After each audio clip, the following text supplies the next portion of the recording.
I'm going to chemist. You know she got plenty food for me to eat. Mommy, what are you making today? Today we are making smothered pork chops. And I don't know about y'all, but I do not like that fat on the side of the pork chop. And plus, when the fat starts cooking, it makes the pork chop curl up. And don't nobody want no curly pork chops? Now, if you want a health kick, don't watch this video.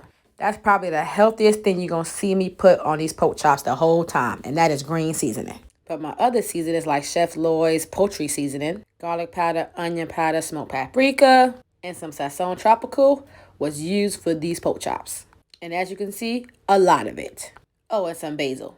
Now, before y'all seasoning police come in the comments talking about too much seasoning and high blood pressure, you notice how I didn't put any salt into this.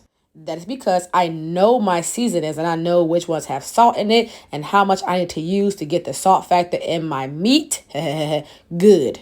Ooh boy, and then I massaged that meat. No, seriously, I made sure there was seasoning on every part of that pork chop. But do you see how most of the seasoning is going on my hand and on the side of the bowl? So did I really over season or did I just have enough seasoning? I'm telling you, measure with your heart and not your eyes, and it will work every time.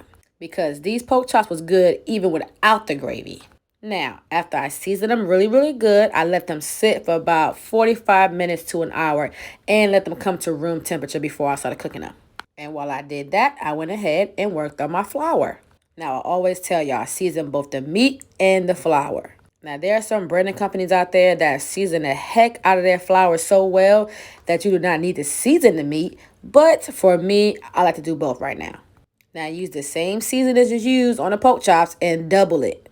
And stop being so scared. Y'all think your favorite chicken spot is out here sprinkling on seasoning? No, trust me, they ain't. And like I said, I didn't add salt to any of this because the poultry seasoning and the Sazon Tropical had enough salt in it for me to make it work.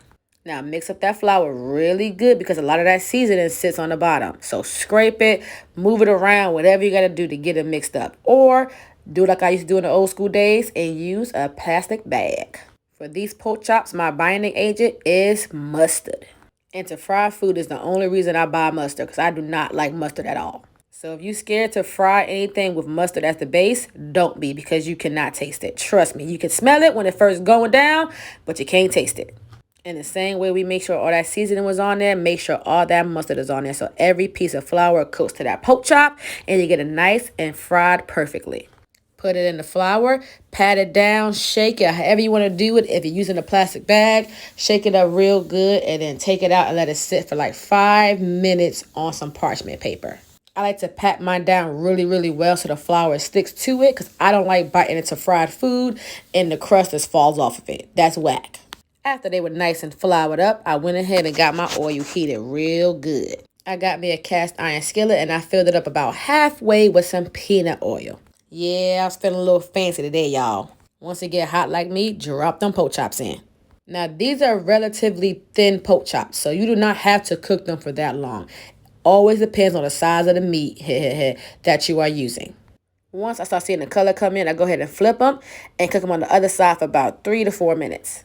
These were dang near deep fried because the oil came up so high. So I've been cooking for about 10 minutes total. And make sure you watch them and you watch your heat. Once they get golden brown like me, it is time to take them out. I let as much of the oil drip off into the pan as I possibly can. And then I put it on some paper towels. Sometimes I use a wire rack. Sometimes I use a brown paper bag. It all depends on how I feel.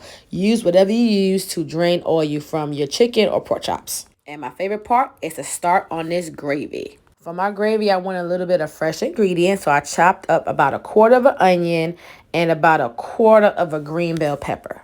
I didn't make that much food because it was only me and my 2 youngest sons. So I made about 3 to 4 pork chops. And so I made a little bit of a gravy to go with it.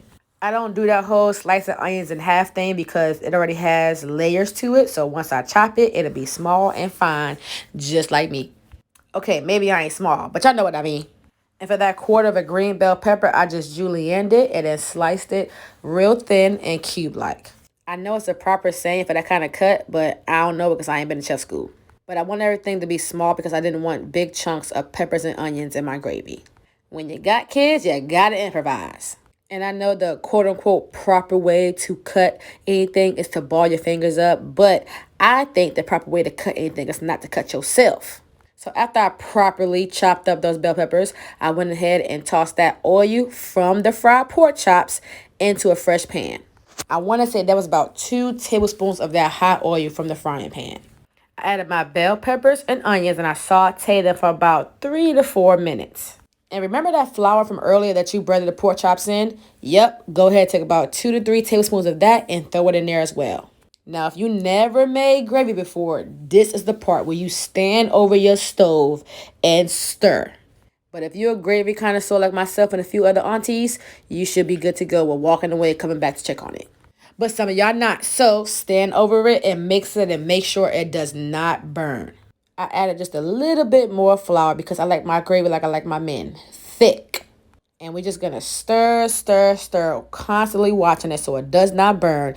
And we want the gravy to get a nice brown color like my future husband. Luke James, if you watch it, hey, babe. Anyways, go ahead and keep stirring. The onions and peppers are also going to cook in this gravy mixture for a little bit. So make sure you do not overcook them in the beginning. And you can get it as brown as you want. It's up to you, but don't nobody want a light skin gravy. Now slowly add some chicken broth. Yes, chicken broth into the gravy mixture while also constantly stirring. You'll see it start getting thicker and thicker. You just want to keep on pouring. I used about 2 cups of chicken broth for this one. Now, if you somehow got pork broth, I never heard of it before, but if you have that, use that instead, of course. And actually, you could use some pork bouillon base or chicken bouillon base for this part as well. I forgot because I was hungry and I was trying to hurry up cook dinner. And if you want to use water, do your thing. But you're going to have to add a lot more seasoning to this towards the end. It has some flavor now because of the onions and peppers, the oil that we cooked the pork chops in, and the seasoned flour. But also, it may not be enough for you. It wasn't enough for me, so I added just a bit more seasonings to it. Added some more poultry seasoning, some garlic powder, onion powder, and some of Mr. Make It Happen's all-purpose seasoning. Now again, I didn't add any salt. I'm telling y'all now, the salt in Mr. Make It Happen seasoning and the salt in the poultry seasoning was enough for me to not have to add any salt. Now I do a butter knife test to see how thick it is and get it to my liking. But remember, gravy gets thicker as it sits and cools off. So the cooler it gets, the thicker it gets. So you can have this part a little bit runny if you want to. And when it cools down, it will be thick.